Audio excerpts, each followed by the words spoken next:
Record. Perfect. All right.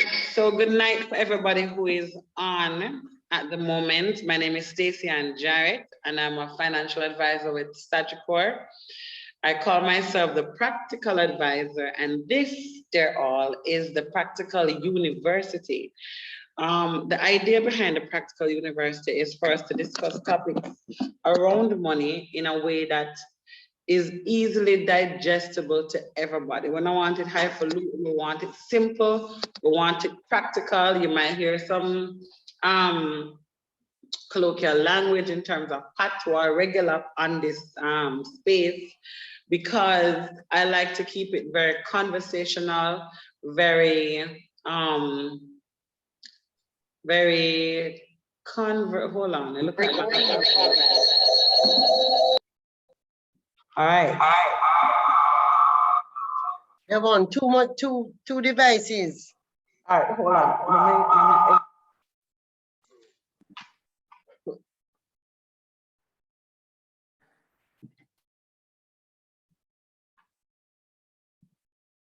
You're muted on both, Stacy.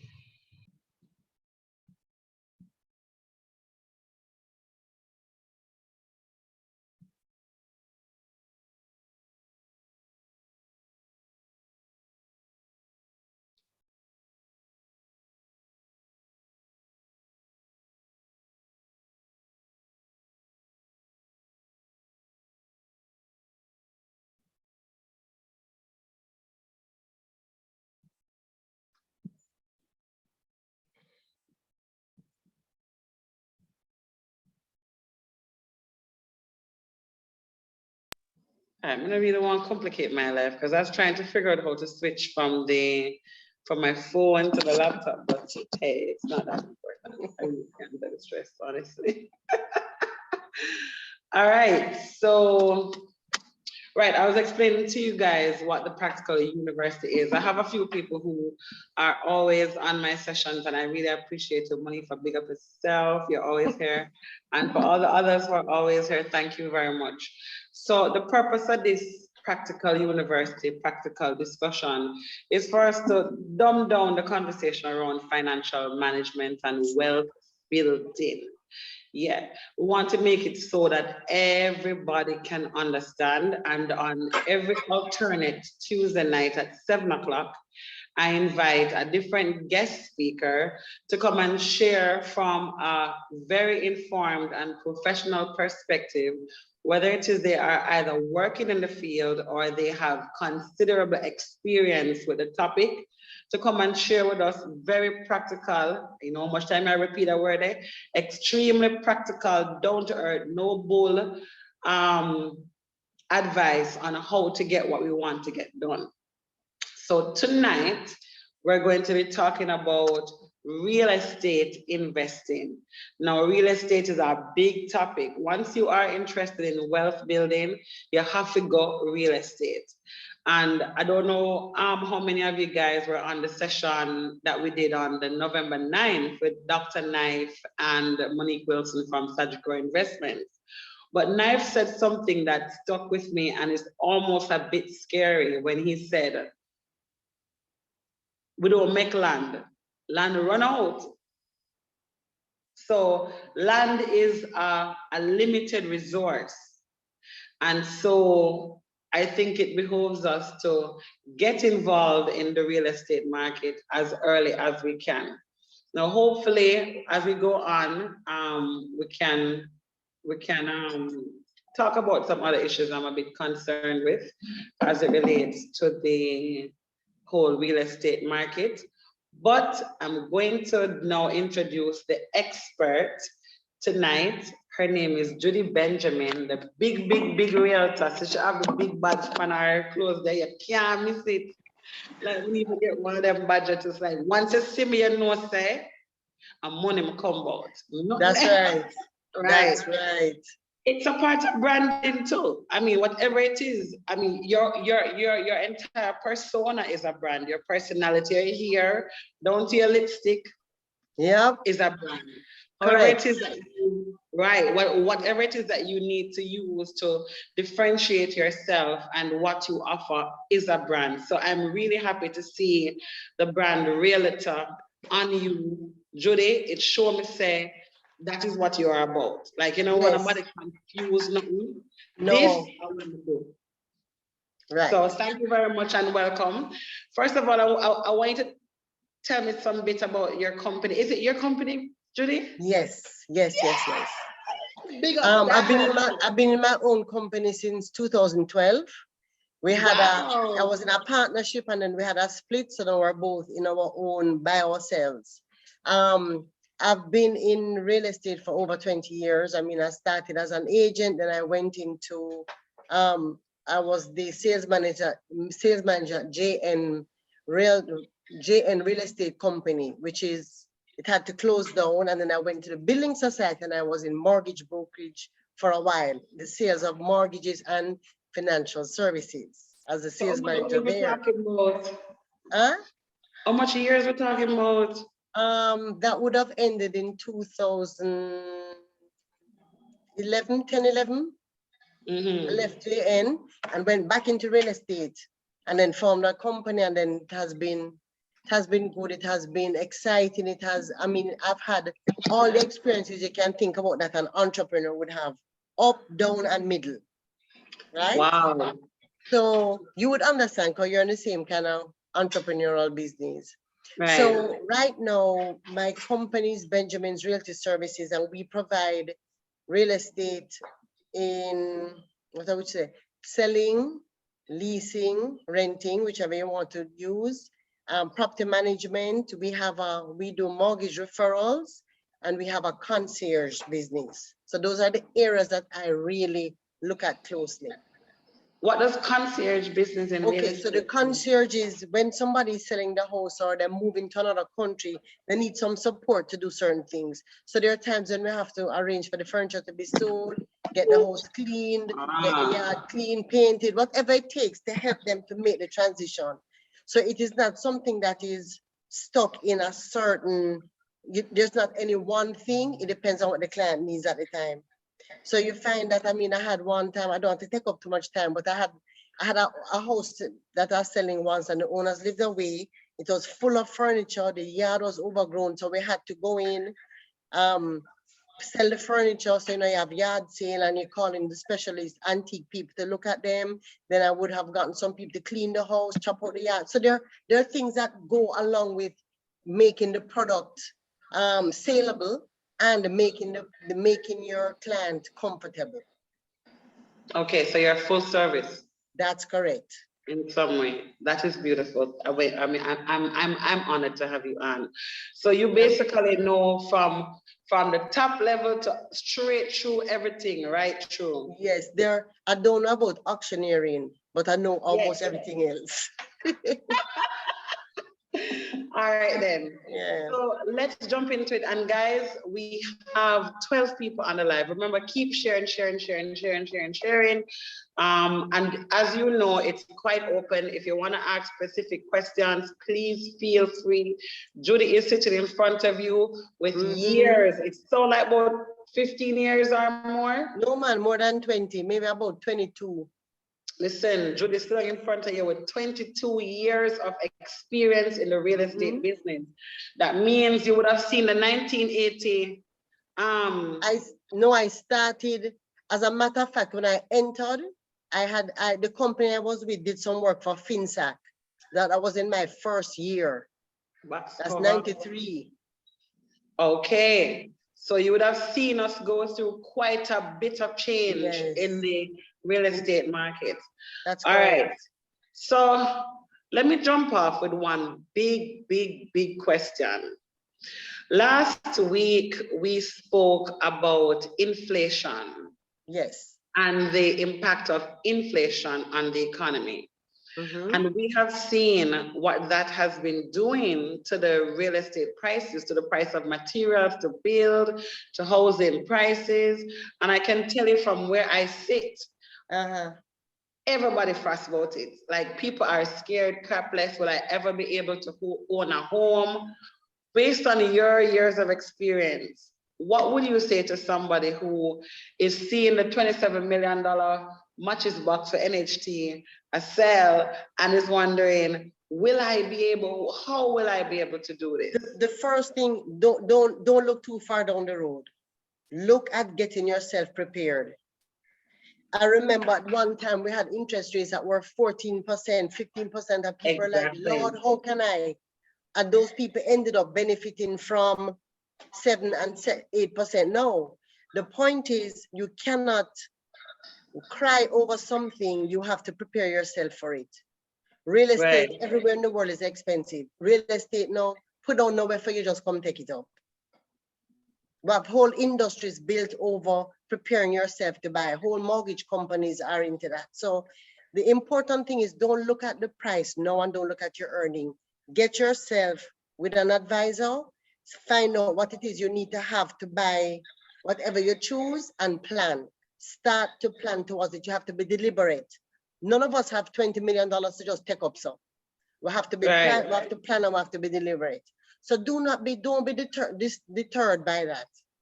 My advice is to still plan. If you're self-employed, understand what you need to have. If you work with a company, understand that you know that your taxes are paid, your returns, so you can get your NHT. Go to NHT, find out, and then speak to an advisor and let them tell you to buy something for 20 million. This is what you need.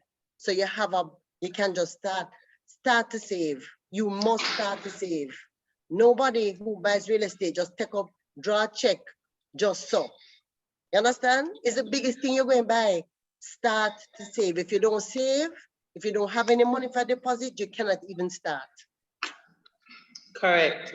Just start. I mean, I really like that, because I find that if you are any goal at all you want to start, like me, go start exercise. Judy, Lord Jesus, the treadmill nearly killed me today. I said, no, you bought one? No, I'm at the gym. I'm at the gym. But me, I tell you, it's rough, man. But the point is, whatever the goal that you have decided that you want to go after, if you look at it as just one big thing, you're going to get tired. You have to start with the small steps, the little things that you can do. So we spoke.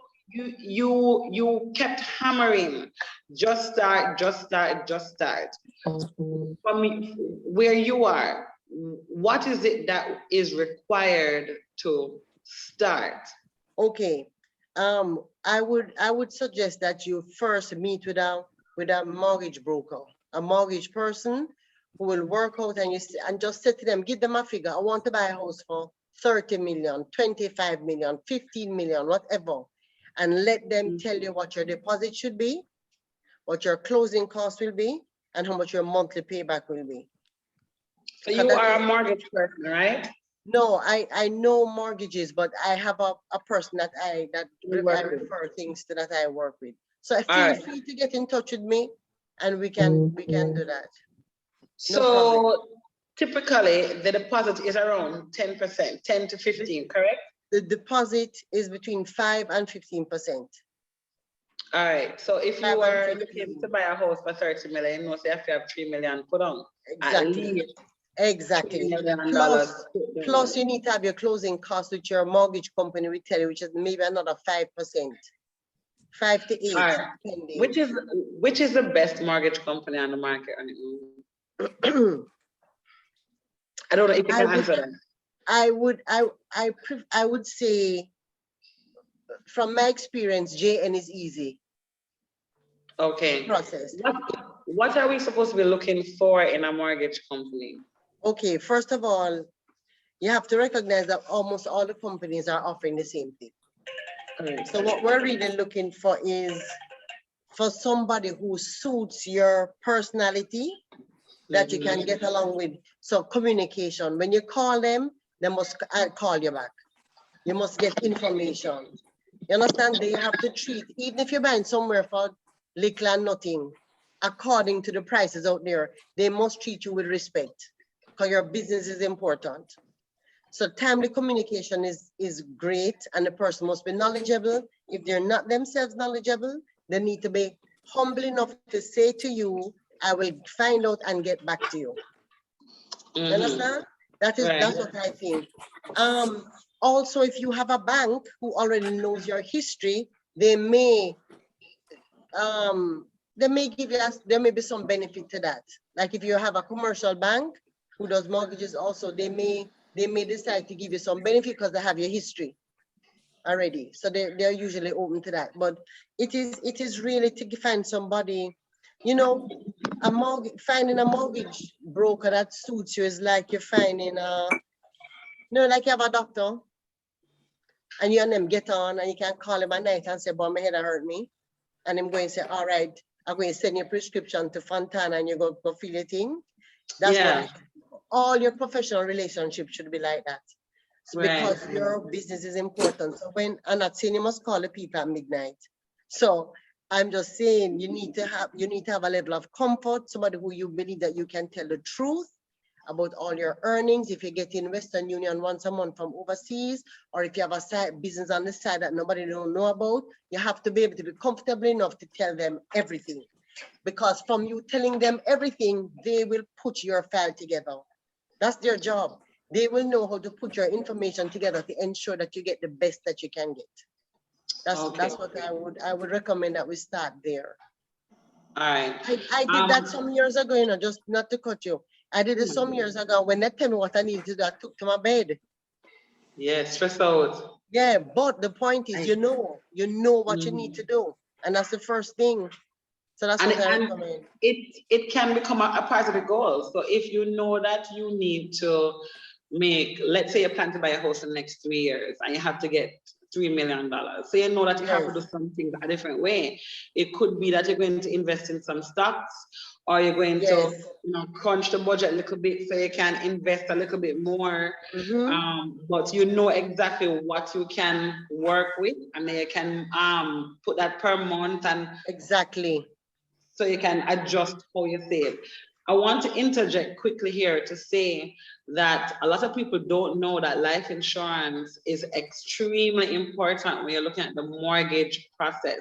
Yes. You are required by law, legally, to have life insurance to cover the value of the mortgage that you are seeking, right? So a lot of the mortgage companies or the banks, so what they would do is that they would give you an insurance called Creditor Life. Because the thing is, you have to have life insurance to cover the loan, whether you like it or not. You have to have that is a requirement by law. So the mortgage companies could tend to give you the insurance within the mortgage payments. But the insurance that you're going to pay to the mortgage company, I'd like to tell my clients, are not inflation linked, and they are only covering the loan itself. So let's say you're going for a mortgage for $15 million. They're going to give you insurance for $15 million, but it only covers the loan because it is mandated by law. However, when you're done paying off the mortgage, you have $0 to get back because all that money would have been used up already in the mortgage payments. So we encourage you, the financially prudent thing, the financially wise thing to do is to go into the arrangement with your whole life insurance, where after the mortgage done pay off, you still have the ability to access the value on your life insurance. We have found sorry, I'm Stacy. We have found that more people are opting for that. Because them understand the value of it. And two, the fact that you're able to float multiple mortgages over your lifetime on the one insurance policy. Exactly. Where if you were to go with the bank's insurance, when the loan done, the money done, you can't get no more house on that insurance. You have to get a new one. And when you get that new one, the rates are going to be much higher because some time would have passed.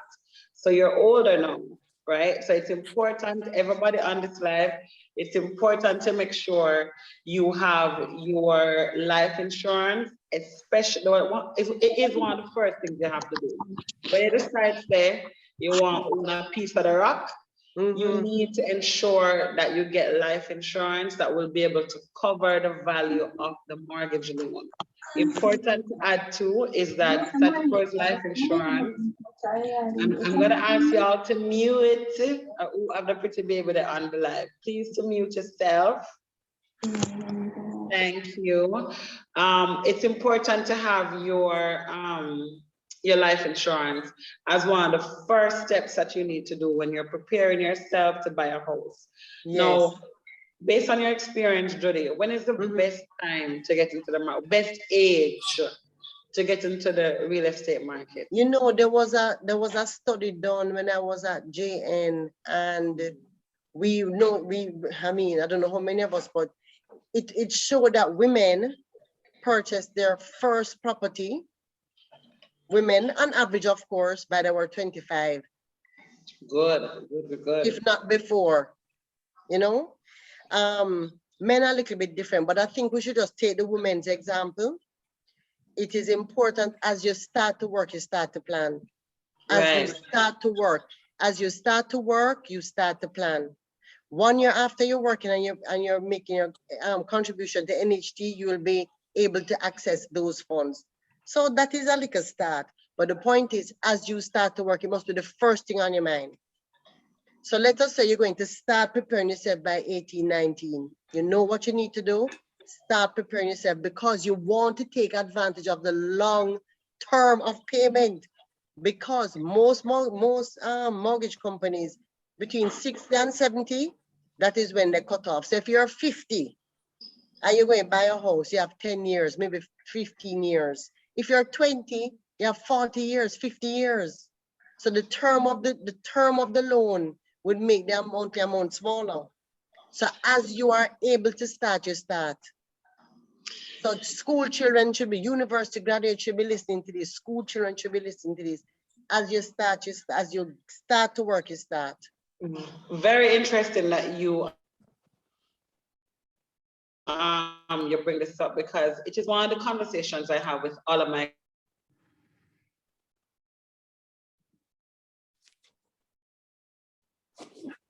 clients, which for sure, you first be investing, because by year 2, 3 with me, you have to buy a house. And I encourage all my clients to make sure they're buying their houses before they reach 25. You don't want to wait until it's too late, because listen, the difference between waiting is this. Somebody who is 24, 25, for let's say a $15 million mortgage can be paying up to $20,000, $25,000 a month. Yes. You see somebody in their 30s, for that same $15 million mortgage, you're paying like $60,000 or $70,000 a month. Yes. If somebody in them 40s, for that same 15 million, you're pushing $100,000 a month on that mortgage. And that is why it is important for you to start the process early. Don't get caught up in, Lord, me young, me have time. You ain't got no time. And don't think that you have to have certain things in place and you wait. No, you need to go now, immediately, right now. Start saving for the closing cost and for the other deposit and the closing cost. Start saving as soon as you can. We're not saying that you must take half your salary every month, you know, but you just put down so that when the time comes, you have something to start with. Right. And you can link me for what you must put it down into. Yes. That's what I do. All right. So what are some of the common challenges that you've seen that people are faced with on the journey to home ownership? Come on. One of the most common ones that we used to see it in the past, I just can run through what it is not having the closing cost. So you notice some of the financial institutions have started to lend or to build the closing cost into the product, because we had that as a problem, not having the closing cost. We also have people having unrealistic, having dreams of what they're going to buy. So for a first-time homeowner, you're not between 20 and 30 going to buy your dream home. You're not. I need us to start to think about buying something that is resaleable and practical for what you need. We're not thinking about the house that you're trying to grow up in until you're old and keep it. No, be practical. So if it means you're going to buy a 1-bedroom apartment in New Kingston, buy it. If it means you can't manage that and you have to go to Portmore, go there. If you have to go to Old Harbour, go there. If you have to buy a piece of land and wait until if you can afford to and have the area appreciate, do it. We cannot wait to find you know, it is a misconception that in a country like ours, at 25 or 30, let us say you leave university in 1920, that in 5 years you're going to buy the house like what your parents had or more than what they had. After them work a whole lifetime to buy it. You know, it will have to be practical. And I think that is what, that is the main thing. It is that mindset that you want to have a house that you can walk around. You will get that, but you may not get that today. You know, I find that people not looking at progression of real estate. Our culture says that when you go into a house, you live there till you're dead. Most of us live in the same house. Our parents live in the same house that we know them growing up. But the economy has changed. So it may have to be that you buy an apartment now. A couple of years, you may go to a 2-bedroom. A couple of years, you go to a 3-bedroom. Then you go to a house. We cannot look at real estate anymore as a final ending point. It's a journey. The process of it. And even when you get to the stage where you buy the dream house, you may have to sell that dream house when you get older to finance yourself. It's a product. So for me, that's what we say, unrealistic, the dream of this dream house in the beginning and this unrealistic idea of what you can get and not seeing real estate as a process. You do something now, 5 or 10 years, you do something else. 10 years, you do something else. Boy, Judy, you know me can't keep my mouth quiet because you've known me for years. I'm have to talk when something bite me. Listen, where have you been all my life? Why you never talked to me from earlier, Judy? Look how much time I see you, Judy. I don't know. We just always a joke and a laugh. No. One of the reasons I'm so passionate about my job as a financial advisor is that I had no idea about all these things. I did not, you know what to say? When I was 23 years old, I used to live in a beautiful apartment in Bull Bay. What must say nice, you know, on the hill, glass all around, beautiful. You could watch the sunset, watch the sunrise, watch the ship come in, gorgeous. The landlord loved me off, she loved me off, she loved me off, she loved. She said, Stacy, buy the place and make get a place, make get a place. But it was a 1-bedroom loft. I mean, I say, what are we going to do with that? I can't bring up my children in that.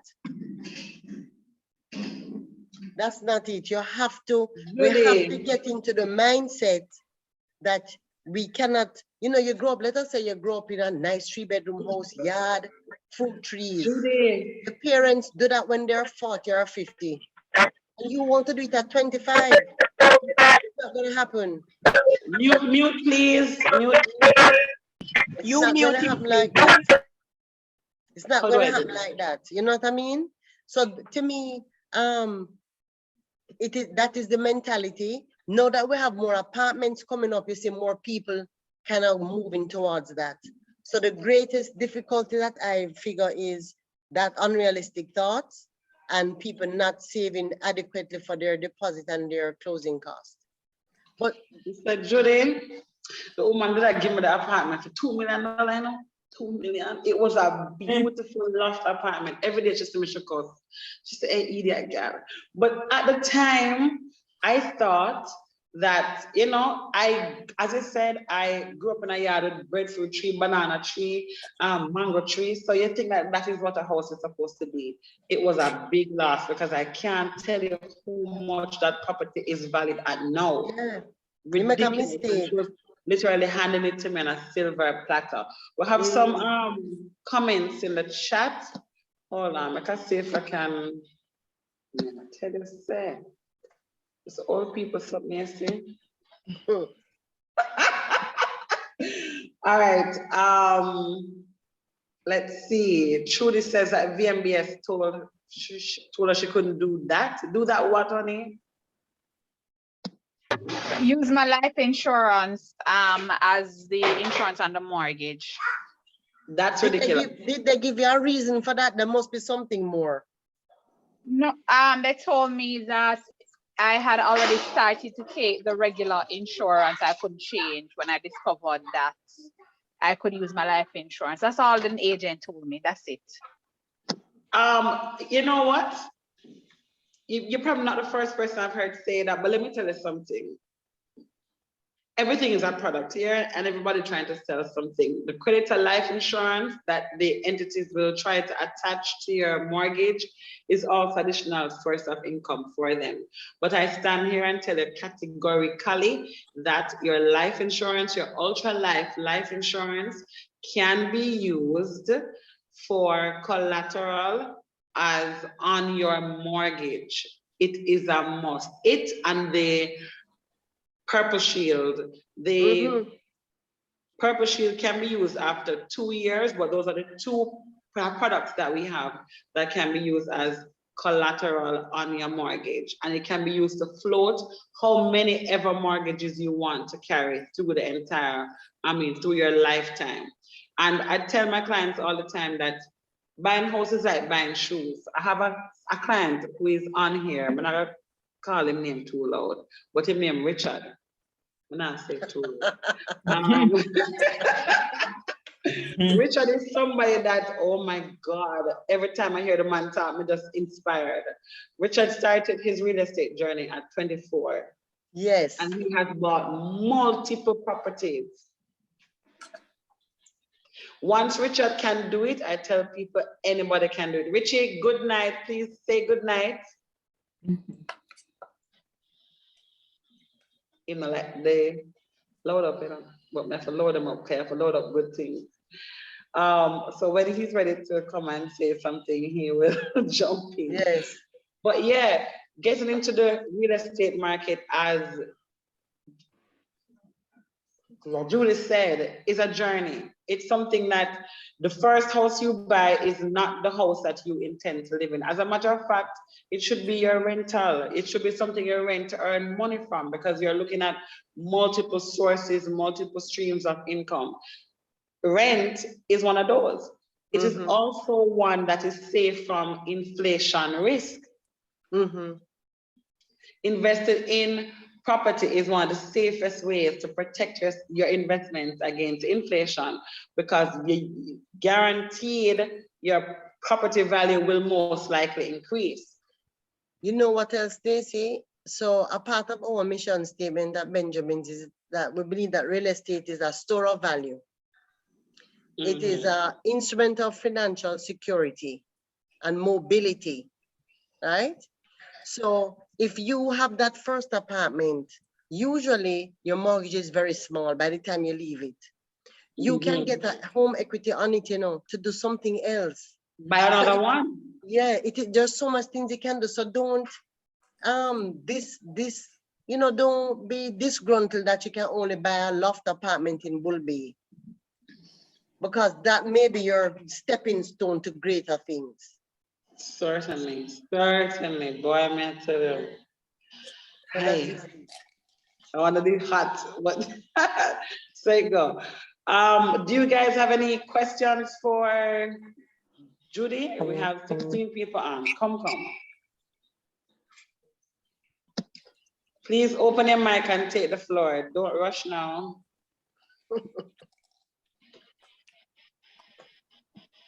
Monifa? I knew you were going to call my name. No questions from you? Yes, I know. I've been listening and trying to, just soak up everything that Judy and you are saying. The questions that I have, you basically asked most of them. So that's why I'm thinking about if I have any other questions, actually. Okay, fantastic. I have one. Richard has one. Go ahead, Richard. All right, so guys, I hear you talk about that insurance thing. I think it was BMBSSA it was. Yes. I ended up in the same problem where I was trying to look into changing the insurance by doing research, and they actually sent me back a communication to say that you cannot change it once you start. No, right. Once it starts, you can't change it. That is maybe Yeah, what that's- happened to you. Happened to the Judy. car. Yeah. I mean, Yeah. that mortgage is 10 years of it. I've never thought of doing other insurances. I've seen where other what do you call it? I've seen where other persons, like friends of mine, did it from the outset. They did their research. I never saw it fit for you to do much research. It was a bother at the time. Next time. Not that. I mean, I still don't really do it much, but at the same time, now that I'm a bit more, knowledgeable, I tend to do that. So that's one of the things that I find that is true. But do you think it's a policy that just etched in stone? There's no possibility of changing it? Any of you guys have any thoughts on that? Sorry, I didn't hear the question.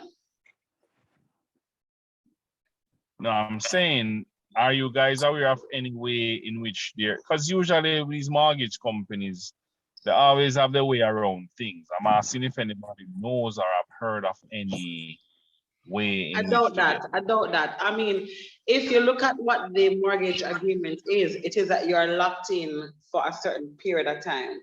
So I don't believe that there would be any way to change that once you've started, which is why it is important for you to get it from the outset, so you can go into the agreement with it. So I don't think there's any way to change. We have TR asking, where do you think people will be moving in terms of parish? Excellent question. Yeah, I think that we will continue to live in St. Catherine. Portmore is expanding. Old Harbor is expanding. And I believe that people are going to go to St. Thomas. That's what I believe. I believe that St. Catherine and St. Thomas, when I said St. Catherine, we're looking at Old Harbor, Portmore, and I believe that there's some housing developments popping up along that Linstead corridor that people are going to, because the Sligoville Road is not so hard to take. And with the fixing of the road going to St. Thomas, I believe same Bull Bay, and in further into St. Thomas, I think is going to be good. I think so. There are already developments on the table, the drawing board for those areas. No, I don't know who is TR. Who is TR? TR?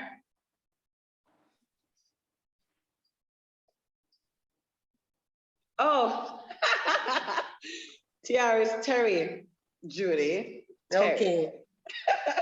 Welcome, Terry. So the last session we had a very interesting conversation somewhere around that too.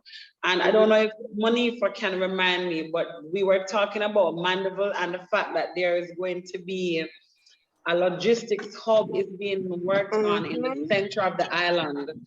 So It is very interesting that you're saying that, because last week I was in Mandeville with a developer. It's very expensive. Mandeville is very expensive now, according to what I'm hearing.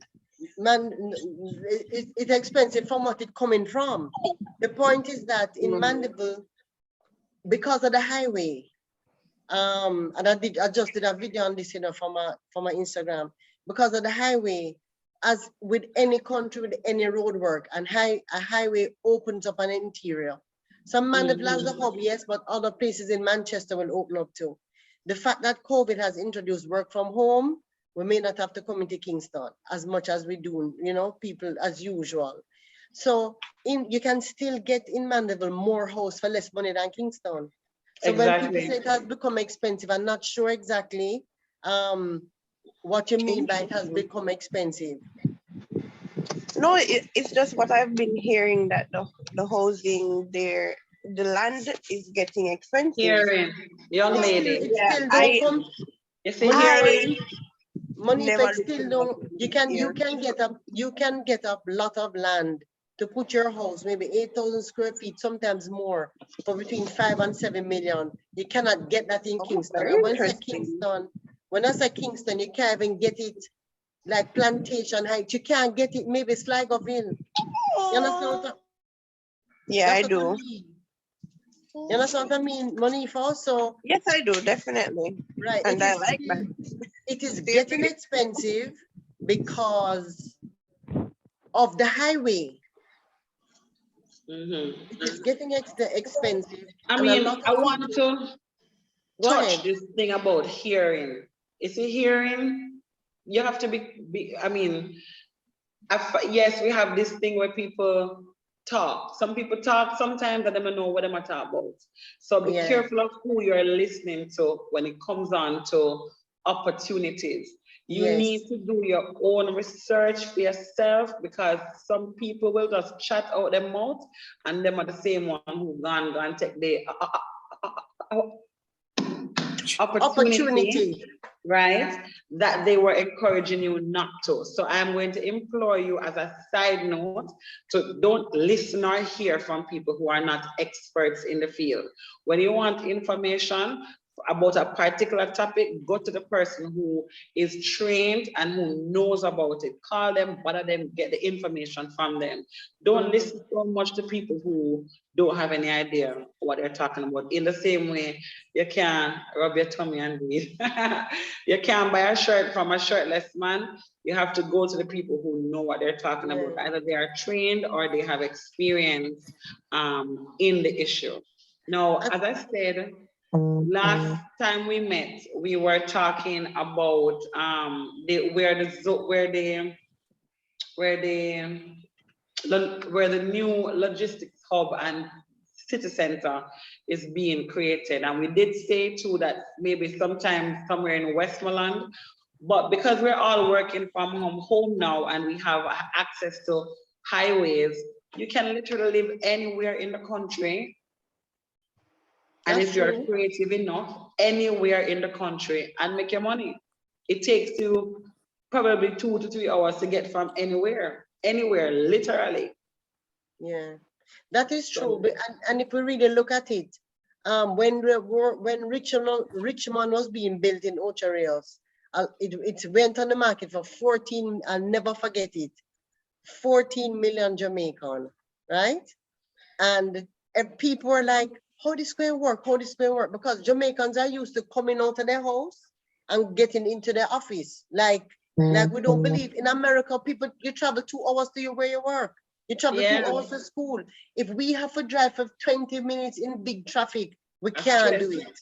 Stress, right? So, but right now, I remember a couple years ago, I sold a house in Richmond, and they said, we're going to live there. And I was thinking, how are you going to go to work in Kingston and live there? The highway wasn't finished yet, but they had the kind of job that they would work in Kingston, like you said, 4 days or 3 days, and they work from home the other days. That was the kind of job they had. So, but work from home has opened up that possibility. There are people who living in Jamaica on the North Coast who working online from another country. Exactly. You know what Precisely. I mean? And that is not going to end anytime soon. If anything, it is going to become the predominant way that we work. Exactly. And those who can't work like that will find themselves somewhere at the bottom of the barrel. So start thinking out of the box of that and thinking future. Look at what is happening in other countries. Because if we are to remain competitive as a nation, that is exactly where we're gonna have to go. And that is a fact. I think right now, though, I mean, going back to your original question, I think it was Tiara's question. I think that St. Thomas is somewhere to look at. There are on the drawing board, we have some developments that are going to be in that side. Now, I don't mean that you're going all the way to Moran Point. There's a lot of space between Bull Bay and Moran Point. So I'm not sending you all the way to the other end of St. Thomas. But I think that there are small developments popping up and people are looking at it and follow the roadway. Wherever you see they're putting in infrastructure, that is somewhere to look at. I want to also say too that usually land value appreciates. That's what it is. It normally appreciates. But there may be circumstance. Have you ever seen any circumstance where it depreciates? Like, let's say the community end up, like maybe for some. I know some areas in Portmore, it happened like that. Where after it started looking good, but then criminal factions come in. That happens. So you will find that, just as you said, there are areas, that pockets that you will have that, for whatever reason, the community that people coming to the community start to live there, and they kind of make the place run down. It's not as valuable. So the market price will fluctuate. But in the long term, it's still from the original owner to the one 10 years ago, there would be an increase. You understand what I'm saying? The other thing that I've seen, it's not an absolute loss then. It's like right. Most of those people make money on that house already from the value that it was. What I did notice though is that when we have an influx of money in the country, let us say I don't want to name anyone specific, but clubs that we had, Olinton, those clubs caused people to have money, and the market went up, but the actual value of the property after those clubs died would have been less than what they had bought them for. So we had that impact. You understand? Because they were inflated. The prices were inflated anyway because of the amount of money that was in the country. Is that what's happening now though? I somehow feel like that's what's happening now. I think housing prices are a bit inflated based on the amount of money in the Stacy, when you look at, I've been privy to working with a developer to look at the financial part of the project, and okay, they're paid very well for the risk that they're taking, but you see the price of steel has gone up. We can't talk about it. 1 ton of steel now is about $180,000. And it coming from where? It coming from $80,000, like probably a year ago or so. Just this weekend, an engineer was telling me about it. So steel has gone up. When steel goes up, that is it. So right now, when a contractor gives you a estimate, no. It changed 3 months later. Yeah, because I got an estimate to do something and it was 600,000. And in 1 year, he said to me, Judy, that is at least 800,000 now, because everything has gone up. So to me, our prices are as a direct result of the cost of material, and of course, because you're taking such a risk, the person who is investing is taking such a risk, their return is going to have to be greater. Judy, what's causing the prices to rise them wicked way though? Like after Judith, I'd like to have a comment. What you say, Richard? After Judith, I'd like to have a comment. Okay. I think first of all, prices, you know that we're having a short logistics crisis in the world. Okay. Based on whole COVID and everything like that. So there are a lot of things, scarcity. Dollar. I wasn't so upset about the NHT thing because I'm always checking on prices and looking at things, and I've seen how the material costs have changed. Don't do something as inexpensive as blocks. Like 3 years ago, concrete block was like $6,000 for 100. Now it's $11,000. Yes. And so those prices are they climb, so the price of the house will climb too. But my only thing is, I don't think they belong in New Kingston. Like, why are you investing in New Kingston? No, but Stacy, there was a big forum on it the other day. But really and truly, NHT is known to build a certain type of housing. It does not mean that. I want you to know that every single manager and CEO throw them NHT to, and will get them house too. But NHT was developed and built for working class to give us affordable housing. So what has happened is that it's not the first time NHT has put themselves in mid and high income housing, They have 2 developments that were done by NHT on Salisbury, one on Paddington and one on Salisbury. And when I looked at them, I said to myself, NHT must leave this part of the market alone. Exactly. It is a specialized area. Just give it, contract it to somebody. So what happened is that they try their hand at it again, and there's an outcry because the expectation is that NHT will not be ever building something that going to cost 40 million where the John Brown can't buy it. So it is because of the ethos and what NHT was birthed out of, where we have the outcry. It's not the price of the unit. It's only because NHT doing it. So, Can I get in a comment? yes. Yeah, man, Richard.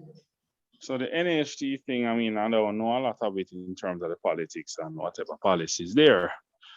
But I mean, they went in it, and those are our middle income houses. When you really look at their rates and the fact that they can cover it 100%, the final figure that you pay per month is not bad amongst the low interest market going on now. I'm not a real estate expert, but for me, I look at the terms they use. If you, Judy, right? Yes. Judy. That's a valuation report. They use specific words in terms of how they display their things. Generally, valuations have 3 numbers, 3 prices. For sale, you have replacement value, you have for sale, and you have market value. Yes. So the last one they call market value. That is the term, that is the basis on which they really sell apartments. So I want to mark out, you good? Yeah, that's the basis on which they sell houses and stuff like that. And that has to do with supply and demand. Yes. So I hear the talk about this thing about steel prices going up and all of that. Yes, that has an impact. However, I think the bigger picture here is supply and demand. You have people out there running to a house, and because they can afford $18 million, they want to buy it for 18 million, and the value is 14. So they bomb rush the market, and they allow the price to go up. Next thing. Supply and demand again. Let me give you another scenario. I have been in a little complex where I ended up buying 2 units and trying to buy a third. Go, What Richard. I noticed with the third valuation, the determination for market value is in reference to the last purchase. In other words, if you go into a community and buy 1 unit for 10 million, and then somebody else who will want it, come buy it for 12, it's still valued 10, but buy it for 12. The third one that is going to be sold by whatever private treaty or whatever will be valued at $12 million because that's what the market is paying for it. Just like when you go downtown and if you well want some carrot, and the man say, boy, $14. And then him say somebody is swinging by in a rush and the person, how much your carrot? And him say 15. Everybody want to sell for 15. Richard, you're right. I think this concept of market, by the way, I'm very disgusted by it. I'm just making you all know. This concept of market value is because of the low interest regime that's going on here now, drives up the cost of the houses because there was never a sharp incline in the prices of houses 5 years and before ago. 5 years ago. Again, there was never what? I don't think there was ever a sharp increase in house prices earlier than 5 years ago. So 5 years I'm back, 2018, 2017, 2016. No. I don't think the prices were moving much. And then now high interest rates allow people not to afford them. They weren't affordable. But because the interest rate gone down, affordability gone up, everybody getting bomb rush. I can afford a house. You know what happened though, Richard? As you're saying, supply and demand.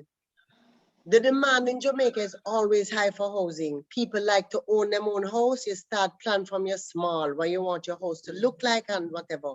You see the supply And I think that is the cry. The supply right now is not enough, even though you all say holy for construction. Think about it. One university is sending out maybe 6,000 people for the year. That's just one. So let us look at that level. So we may easily in Jamaica have 10,000 graduates from all the universities in 5 years per year. This is just off the top of my head. In 5 years, those graduates can be ready to buy. We do not have that inventory, and there's a set coming after them, and a set coming after them. Plus those of us who never go to university, who just work hard.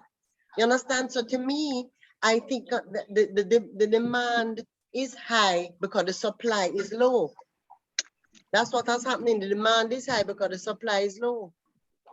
That's the biggest factor. I agree. Yeah. But still, I remember now, it's a bidding war. So the demand is low.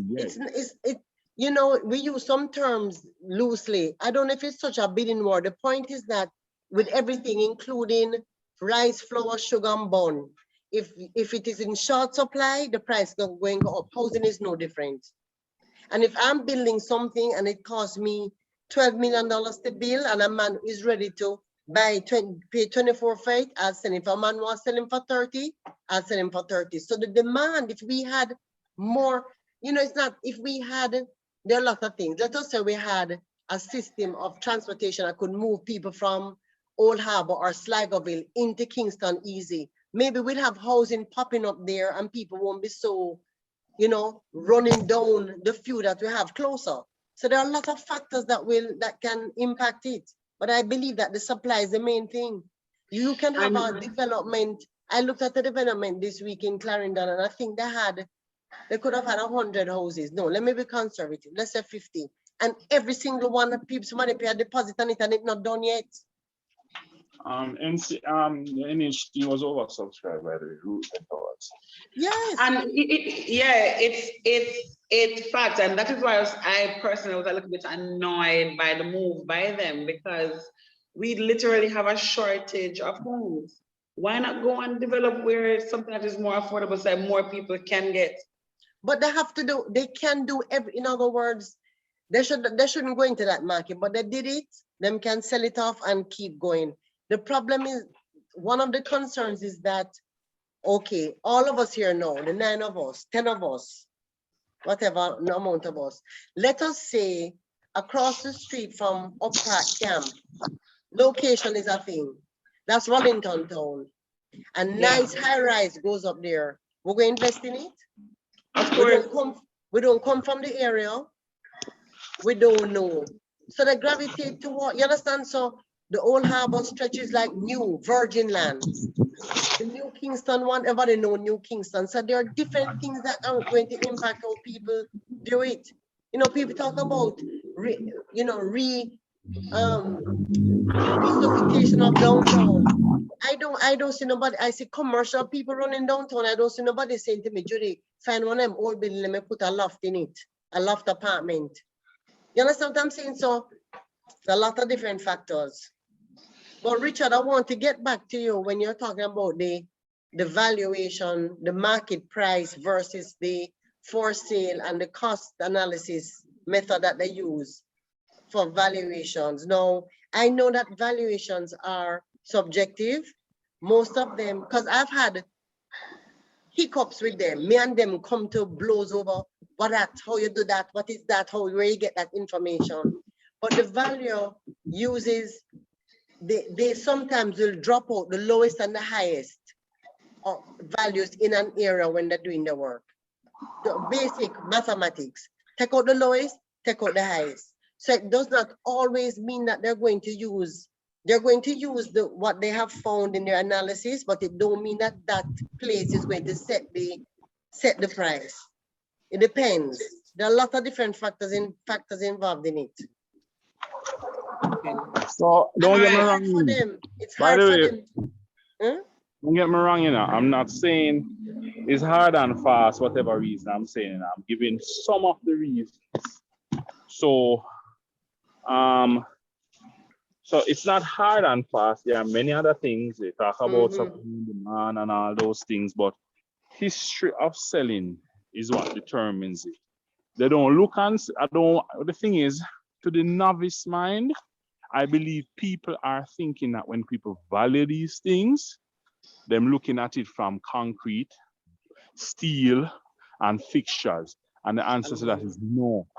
It's That would be called your market replacement value. cost. Exactly. The concept of market value has to do with what the market, and the market is the buyers. Yes. Buyers are who really determine the price. So if we keep going there, and when somebody said they want 16, and just because we like it, we put in 17 on the table, or somebody from overseas. But that's what it's worth to me, Richard. You can't say that. Well, I don't know. What I'm saying is, you work to you as what? The buyer or the seller? As a buyer, forget the seller, as the buyer. No, and that's fine. All I'm saying is, for the people who are frustrated with the fact that the houses are going up, it's because of that factor. It doesn't make a difference, because it's going to be sold for that money anyway. But the prices of the houses going up have a lot to do with what the market is doing. And the market also includes that person overseas will come down with them US dollars and say, me buy it for $17 million cash. When on paper, it value 15 as a market value of the market last year or the previous market. So there you go. But that really, to me, that speaks to the shortage that we have. The only reason why right now it's the first time in the history of real estate since I know it, that we're having that. Yeah, that we're having that. And we're not having it. We're not only having it at the 16, 17 price point. The higher the price point, I mean, if you all look on our website now, there's nothing available between 12 and 30 million. Everything's under offer, under contract. You can check it out. And people, we don't have the supply. So you're going to find that people who qualify for 40 million will find a house, and the house on the market for 30. They will look at it and offer 32 because they want it. And guess what? The agents are allowing for this too. It's not about allowing. I represent you. Look at this scenario, Richard. I represent you. And you said to me, Judy, I want a 4-bedroom house. I want to walk on my yard. I want a 1/4 acre or 1/2 acre. That in Kingston does not exist anywhere. A house comes up on the market for 40 million. I know that you can afford 50 million. I'm going to say, Richard, how badly you want this? If you want it, you have to go step up. You are the one who makes the decision to step up, or not. But I have to say to you, my job is to say to you, what do you need to do to get it? You understand what I mean? So I have to say that to you, because then next thing you know, somebody buy it for 41 and you quarrel and tell me, say, it could have been whatever. So, I mean, we are coming close to our end time. It's a 1-hour chat. I have one final question if nobody else has anything. So we've talked about, demand, supply, interest rates, how that affect the prices of homes and people getting into real estate. I have one more question before we wrap up. Judy, do you think, all right, so we are looking at interest rates now are supposed to be trending back up. They are trending up all around the world, and there are plans to also go higher on interest rates locally based on what's happening globally in the economy. I have 2 questions. One, do higher interest rates affect existing mortgages? That's one question. And number 2 question, do you think that, drumroll, 2 years from now, or let's say 3 years from now, do you perceive the real estate market going pop? For question first, a mortgage, no matter what interest rate that you're given, unless you're in a special mortgage plan, all mortgages in Jamaica that I know of are variable rates. Variable means if the interest rate. They move. They can move up or down. So for argument's sake. So that means that you could have started your mortgage paying $50,000 per month, and the interest rate at the particular institution go up and end up paying $55,000 per month. What the experience that I've had it both ways. When the mortgage rate started to go down, there were people whose mortgages went down at Jamaica National because we're mutual and we had to offer, you had to let people know that they could come in and write and have a reduction in the mortgage rate. Similarly, if the rate go up, you're going to get notified and it's going to go up because your rate is not fixed unless you're in a special program that I'm not aware of. Our mortgage rates are not fixed, they are variable. However, the mortgage companies, the traditional companies have tried to maintain the level that you got it at. So they don't move your interest rate willy-nilly. Like this month you're paying 10%, next month you're paying 15%, next month you're paying 6%. No. It stays, what you say? It stays where they try to make it stay. Or if you write them, they can get it reduced. That's one. Your second question was about our industry going bust. Well, let me tell you, I thought our industry was going to bust after Olint because I put those prices up. It's the first time we started hosting a 500,000 US and going up, and it didn't bust. I believe that it will right side itself. So in other words, you bought an apartment for $30 million, you're going to rent it out on Airbnb. That's your dream, you buy it. For whatever reason, just like COVID, we stopped getting people for Airbnb. What you're going to do? You're going to retool it and you're just going to have to take a loss on it. But people not going to give them apartment. You understand? I don't see that happening. You know, Jamaica just does not go according to all these standard ways of doing business that we see out there. So it's hard to depict. That is true. It's hard to depict what we're happening in Jamaica. Sometimes you believe, boy, with COVID, this has been my best year yet.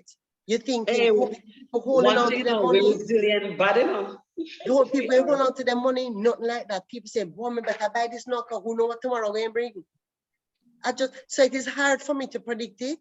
I always believe that if you're buying something as an investment, be circumspect, do not buy an apartment and say you're going to get $3,000 US a month. Work it out at a worst case when you're going into it so that you are able to say, okay, worst case, I can rent it to a Jamaican couple and I can get 170 or 150. Always to have the worst case. Keep you at break even. Just try. It may not, but at least you're not going to be feeling like hyperventilating that you can't manage. You know what I mean? When you're buying for an investment, for a rental investment, be conservative because you never know what the future will hold. Don't you agree, Richard? Yes, I agree with everything you're saying there. One comment on what you were saying earlier. Give me a second. Yeah, one comment that we were saying earlier.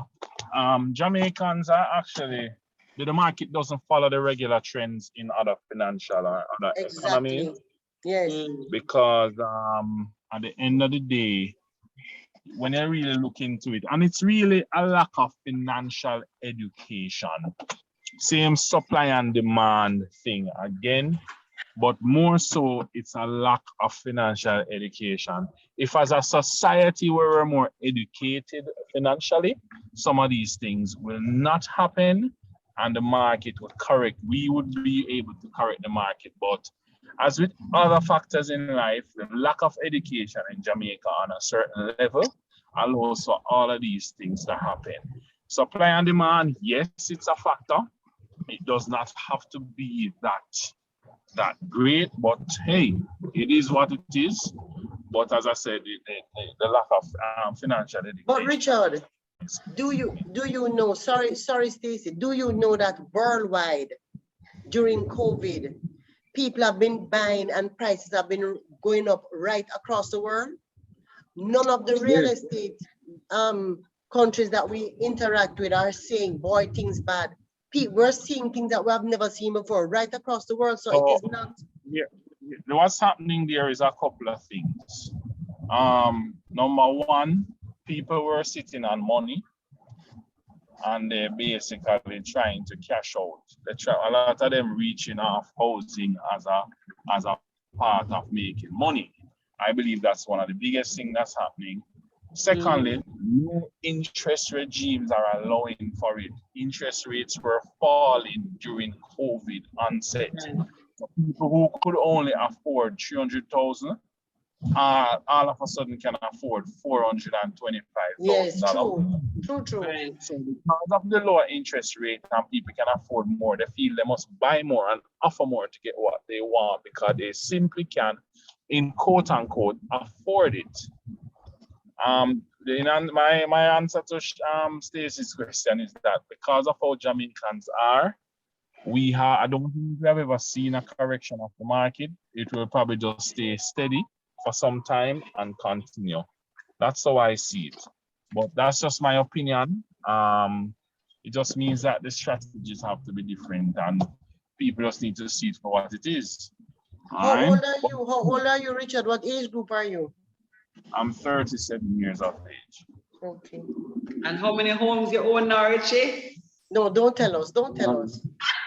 They know already, because I presented. Yeah, man, he's been on here, man. I own 6 properties. Good. And moving on to number 7. Yeah, so that's the thing with it. At the end of the day, as I said, for me, the market is the whole concept of market price.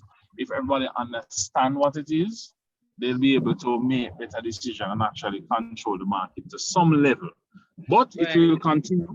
The market has now expanded globally, so that's what it will be. But Richard, you have to also realize that culturally, Jamaican people want to own them house.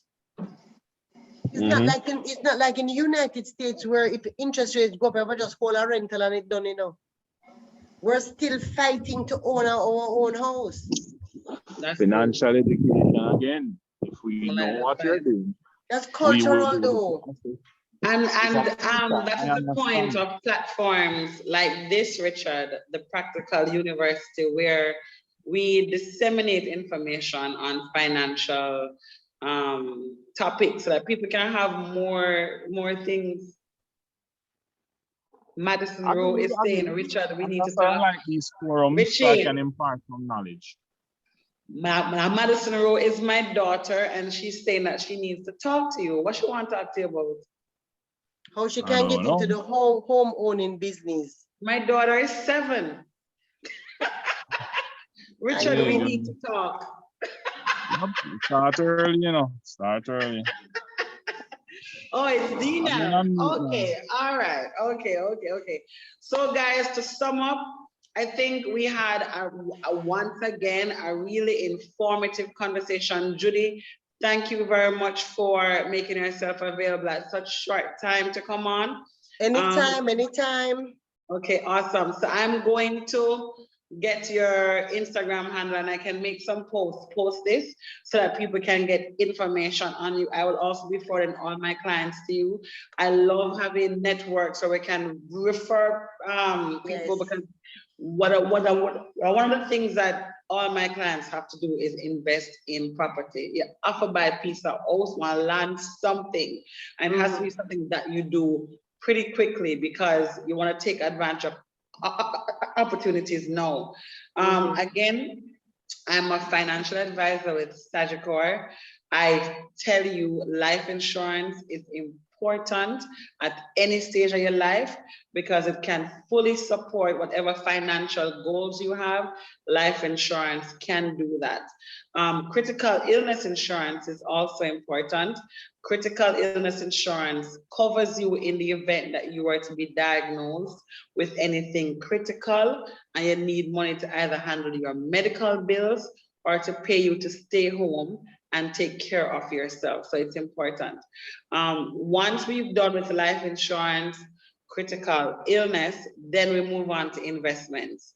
The reason why I advocate for that is that the purpose of investments is to make money for you. But ensuring you have your life insurance and your critical protects your money. Because you don't want something to happen to you and then you not have no money for hang with. You have to go into investments, sell the house, sell whatever it is that you would have gotten into to handle your medical bills. You want to make sure you have that straight up the front, right? And that is the process that would ensure that you have financial stability. That makes sense. Judy, thank you very much for coming on. Richard. You're very welcome. It was my pleasure. Yeah, as usual, thank you very much again for your input. The next session that we're going to be having is in December, but that's going to be a little party session where we're going to do vision boarding and putting together some plans for 2022. We're going to start off with a meditation session that will help to introduce you to your higher self, because we have to take on 2022 very deliberate. COVID has taught us some things, we have had some experiences, and so we kind of know how to, manage it now, and so we have to be very deliberate about what we're doing. What is Jesus? What? Jesus is the higher power. Ah, okay. I see. Yep. Yeah, but You said meditation, year, so I just check in. You said higher meditations. I was wondering what because I was saying I'm going to come in on that vision board session, but then you say higher meditation, so more to know is who. higher meditation. I'll be trying someone, don't worry. I maybe said that wrong. I mean, we're going higher self, higher self, higher self. Higher self. Because sometimes we see ourselves where ourselves are, but you have to project yourself to a higher self. So what more can you do to become your higher self? So that is the meditation that we're going to be doing.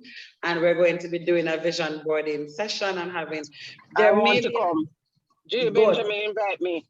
Okay. All right. It may be a physical meetup too. I'm still working on that because I'm looking at the pool deck at the Ligoni Club to have a physical thing, because I may have to, have some fun, and Christmas are commenting and thing. But the intention of it is for us to start looking to planning toward 2022 and getting our goals in state. So thank you very much. We're here every other Tuesday. The next Tuesday that we're doing is our vision boarding, and then we're taking a break until January. But thank you very much, everybody, for joining. See you guys very soon. Judy. Thank you also. Thank you very much. Thank you. You're welcome. Bye, everyone. Bye-bye.